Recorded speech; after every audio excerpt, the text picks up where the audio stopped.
రిజర్వేషన్లను ఆసరాగా చేసుకుని సంపన్నులుగా ఎదిగిన కొన్ని దళిత గిరిజన కుటుంబాలు ఇప్పుడు రిజర్వేషన్ల వర్గీకరణ క్రిమిలేయర్ను వ్యతిరేకిస్తున్నాయని ఎంఆర్పీఎస్ వ్యవస్థాపక అధ్యక్షుడు మందకృష్ణ మాదిగ ఆరోపించారు.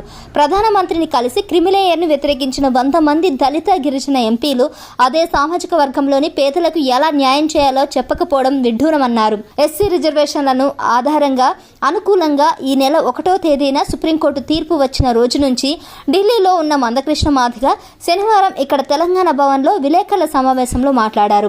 ఎస్సీ ఎస్టీ రిజర్వేషన్లలో క్రిమిలేయర్ను అమలు చేయాలని సుప్రీంకోర్టు న్యాయమూర్తులు చేసిన సూచనలు హర్షణీయం. ఈ విధానాన్ని ప్రధానంగా ప్రతిపాదించిన న్యాయమూర్తి జస్టిస్ బిఆర్ గవాయ్ అదేవిధంగా దళిత వర్గం వారే అని చెప్పారు.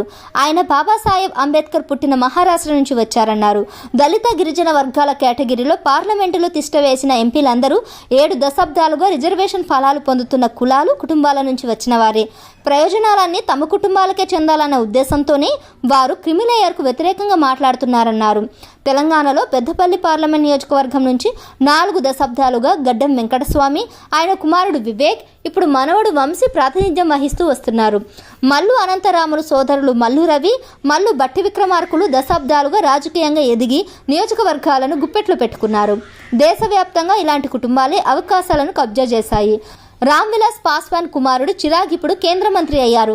అక్కడ దళితుల్లో పాస్వానేతర కులాలు ఎదగడానికి వారు అవకాశం కల్పించడం లేదు. 4 సార్లు ముఖ్యమంత్రిగా పనిచేసిన మాయావతి తన కులానికి మాత్రమే రిజర్వేషన్లు దక్కాలన్న ఉద్దేశంతో వర్గీకరణను వ్యతిరేకిస్తున్నారు.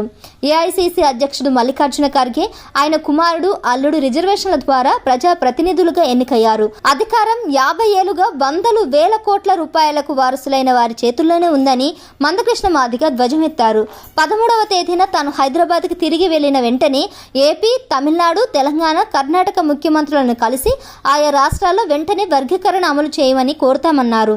ఉత్తరాదిలో కూడా ఈ డిమాండ్లు ఎక్కువగా ఉన్నాయో ఆ ప్రభుత్వాలను కలుస్తామన్నారు.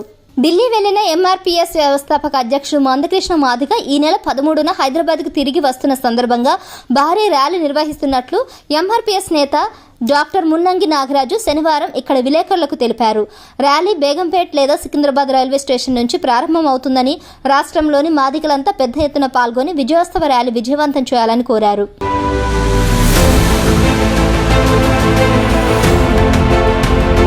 Please do subscribe to Please do subscribe to Please do subscribe to Please do subscribe to Please do subscribe to Please do subscribe to KTV Telugu KTV Telugu. KTV Telugu. KTV Telugu KTV Telugu. Please do subscribe to KTV Telugu.